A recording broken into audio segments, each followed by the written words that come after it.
Bueno, tenemos aquí a Luis Virigay, entrenador de Campus Promete, y bueno, queríamos que nos hiciera un poco una evaluación del partido. Bueno, pues es un partido, sabíamos que iba a ser muy complicado porque veníamos con una plantilla muy reducida, entonces bueno, ya se han hecho lo que tenían que hacer, que era intentar meter mucho ritmo, mucha defensa. Al principio lo hemos llevado bien, yo creo que las hemos movido bien y hemos anotado fácil, pero a lo largo que iba pasando el partido pues nos han echado un poquito para atrás y eso pues ha creado sobre todo inseguridad en algunas jugadoras mías y hemos empezado a perder balones, a hacer ataques muy cortos porque nos costaba mucho pasar la presión, que es una cosa que no nos suele ocurrir, pero bueno, hoy ha ocurrido y al final por eso nos venía un poquito abajo.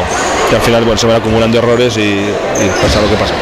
Sí, también con las bajas eran muy importantes para vosotras, sobre todo Laura Arroyo y Humo Diallo, y se han cargado también de faltas, ¿no? Y eso sí, claro, si vienes con 5 bajas como hemos venido y encima 2 jugadoras importantes como Umi y Laura, pues se cargan de faltas. De hecho Laura pues ha hecho la quinta y ya se ha tenido que ir, pues claro, lógicamente nos limitaba mucho.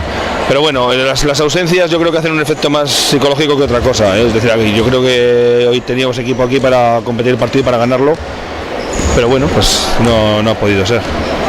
Sí, bueno, en vuestro caso lo importante es el Liga Femenina 1 y bueno, hemos visto jugadoras muy jóvenes como sobre todo Humo Diallo y María Barneda aportando cosas importantes. Ese debe ser el camino, ¿no? Sí, si el camino es ese y para eso está este equipo y la verdad es que es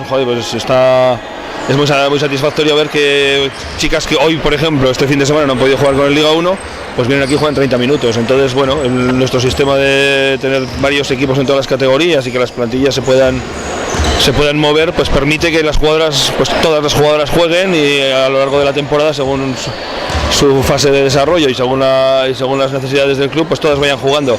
Entonces eso es muy importante. Algún día juegan arriba, otros días juegan abajo, pero todas las semanas juegan y todas las semanas pues pueden ir progresando. Hoy la aportación de Umi ha sido pues muy positiva. Muchas gracias y mucha suerte. Muchas gracias a vosotros.